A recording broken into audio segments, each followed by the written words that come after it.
once again, everybody, and welcome to this great feast in our church year, the Epiphany. The Epiphany is a Greek word, and it means a manifestation or an appearance.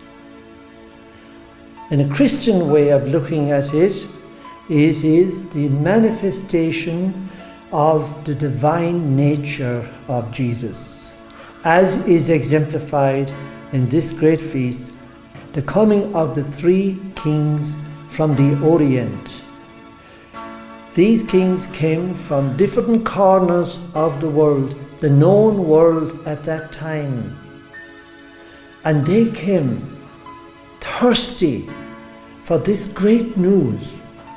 And they were able to see God in a little baby in a manger in Bethlehem and worship Him and bring gifts.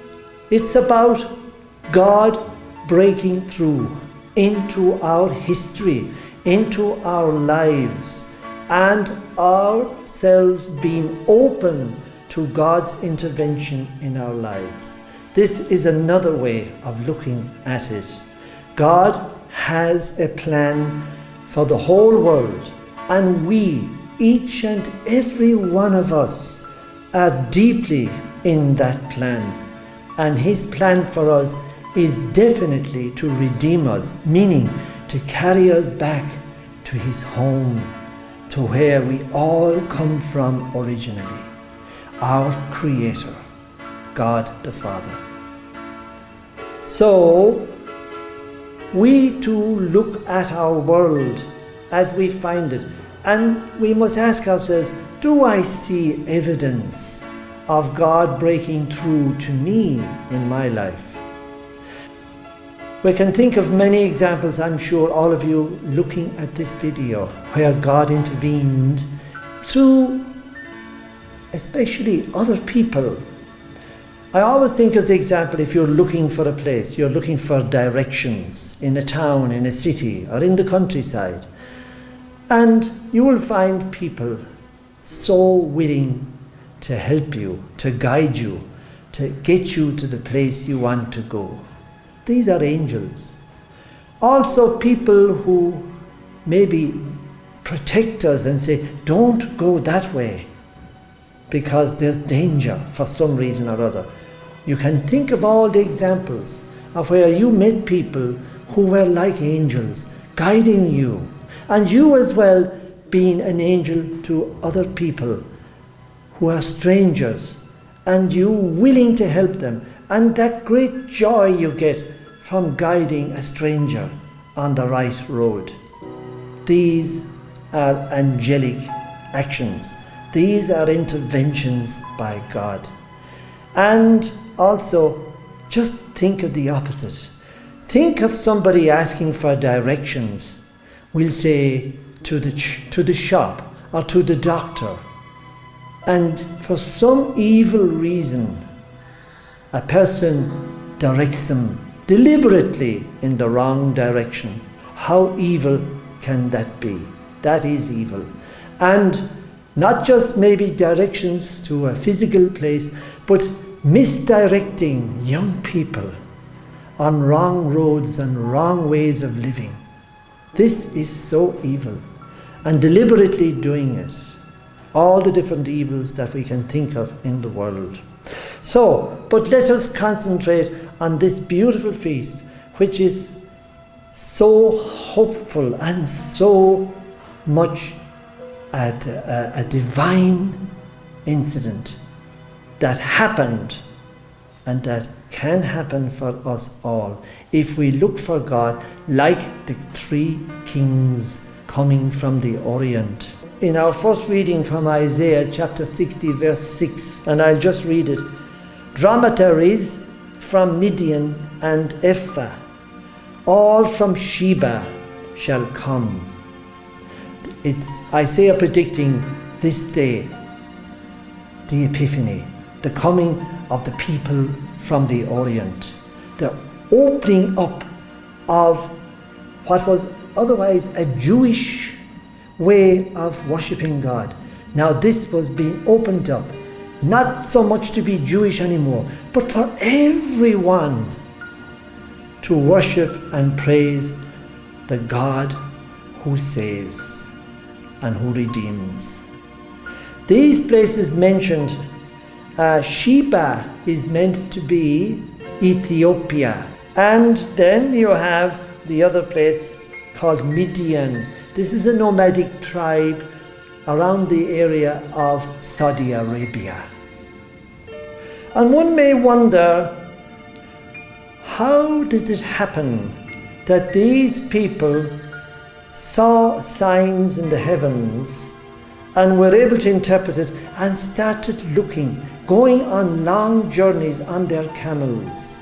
This is all very symbolic. Looking at a star, a light. And of course we know the symbolism of light and stars. All of these are heavenly signs. These people were able to say, this star has appeared. It might have been a comet, we don't know. But they would be open, they were open to that idea. Wonder how did that happen? For a people who didn't grow up in the Jewish tradition. Of course, Jewish people can be found everywhere in the world. It is known as the diaspora. And that was going on even in those times. And of course, a lot of the Jewish people had eras of deportation, being refugees in foreign lands. So they went into areas where their influence somehow took root, probably going back to the time of Daniel, who was a great man to see signs and interpret them, and especially dreams. And then, of course, people in traveling and all that, it kind of reached out. It was already beginning, this thing of the news that came from the Jewish nation, the tribe of Judah, now is infiltrated and percolating in the world around, the known world around. And what was needed was people to be open to God's intervention, to be open and to follow the signs. In our own lives, we are like those three wise men, the three kings of the Orient, traveling on that journey, following the yonder star, as the song says.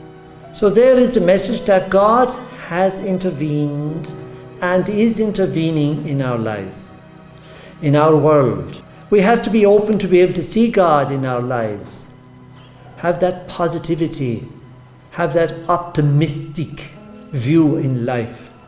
God is present, and look out for Him, especially in the events of our lives.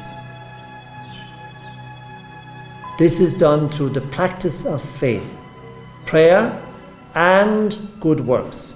The coming of the God of Christianity is for everybody. There is also the wonderful lesson for us to learn of humility.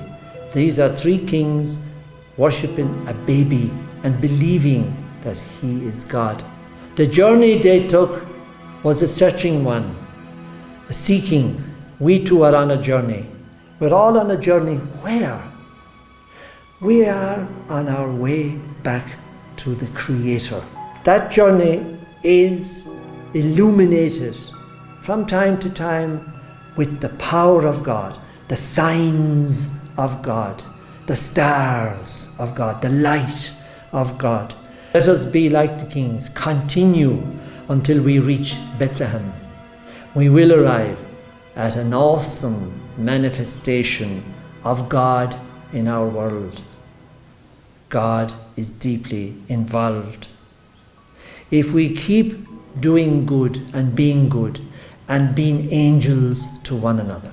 May God bless you, and I hope these few thoughts have helped you in some way to understand the meaning of this great feast, the Epiphany.